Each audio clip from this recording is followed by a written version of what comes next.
Badan Pusat Statistik atau BPS mengumumkan neraca perdagangan pada Oktober 2025 surplus 2,4 miliar US dollar. Surplus ini lebih rendah dibandingkan catatan per September 2025 sebesar 4,34 miliar US dollar. Ini adalah surplus Indonesia dalam 66 bulan beruntun. Surplus ini disebabkan oleh nilai ekspor masih tercatat sebesar 24,24 miliar dolar atau lebih tinggi dibandingkan impor 21,84 miliar dolar. Deputi Bidang Statistik Distribusi dan Jasa BPS, Puji Ismartini menyatakan, surplus pada Oktober 2025 lebih ditopang oleh surplus pada komoditas non-migas, yaitu sebesar 4,31 miliar dolar. Adapun komoditas penyumbang surplus utamanya adalah lemak dan minyak hewani atau nabati, bahan bakar mineral, serta besi dan baja.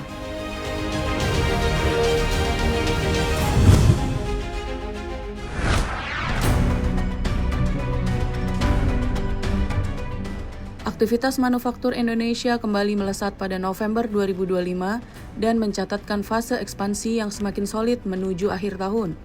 Data Purchasing Managers Index atau PMI S&P Global menunjukkan PMI Indonesia berada di 53,3 pada November atau mengalami kenaikan yang cukup signifikan dari 51,2 di Oktober.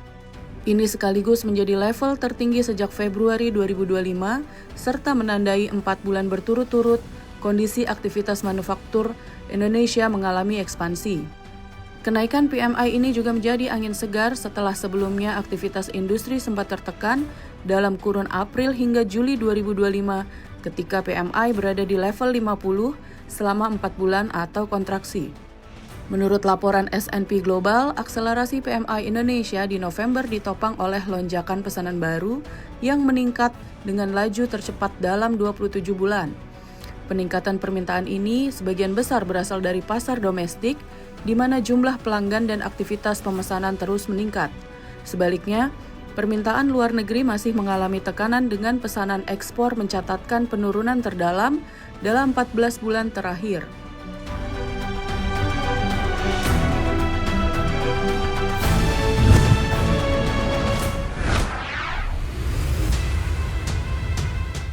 Badan Pusat Statistik atau BPS mengumumkan tekanan inflasi pada November 2025 mengalami penurunan menjadi 0,17% secara bulanan dari bulan sebelumnya 0,28%. Sementara secara tahunan atau year on year, tekanan inflasi sebesar 2,72% lebih rendah dibanding catatan sebelumnya yang sebesar 2,86% year on year per Oktober 2025. Tekanan inflasi pada November 2025 lebih disebabkan segelintir komoditas yang mengalami perubahan harga seperti makanan, minuman, dan tembakau yang mengalami inflasi 0,06% dengan andil 0,02%, lalu kesehatan 0,12% dengan andil 0,01%. Ada pula jenis kelompok pengeluaran perawatan pribadi dan jasa lainnya, seperti emas yang mengalami inflasi terbesar mencapai 1,21% dengan andil 0,09%. Deputi Bidang Statistik Distribusi dan Jasa BPS, Puji Ismartini menyebut emas perhiasan menjadi komoditas pengeluaran terbesar yang memberikan andil terbesar. Bahkan, tekanan inflasinya telah tercatat selama 27 bulan berturut-turut.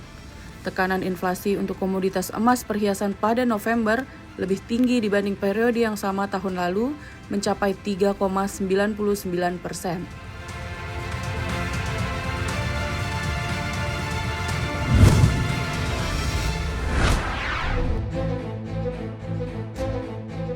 Direktorat Jenderal Pajak atau DJP Kementerian Keuangan bersama Direktorat Jenderal Mineral dan Batu Bara Ditjen Minerba Kementerian ESDM memanggil 1.800 pengusaha tambang untuk sosialisasi persyaratan tambahan dalam mengajukan rencana kerja dan anggaran biaya atau RKAB.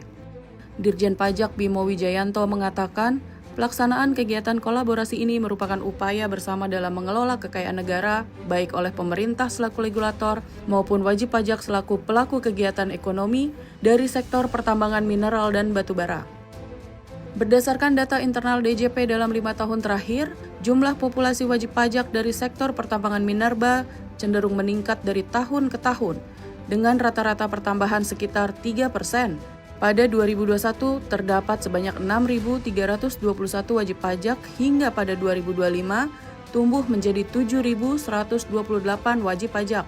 Penerimaan sektor pertambangan mineral logam mampu meningkatkan lebih dari 10 kali lipat dari sebesar 4 triliun rupiah pada 2016 menjadi 45 triliun rupiah pada 2024. Sedangkan penerimaan pajak sektor pertambangan batu bara mengalami fluktuasi sejalan dengan pergerakan harga komoditas global.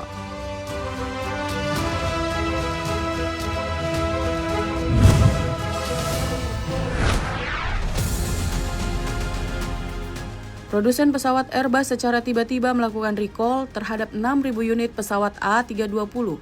Hal ini memaksa banyak maskapai di seluruh dunia membatalkan atau menunda sejumlah penerbangan. Akibatnya, ribuan penumpang di berbagai belahan dunia sempat terlantar pada akhir pekan lalu.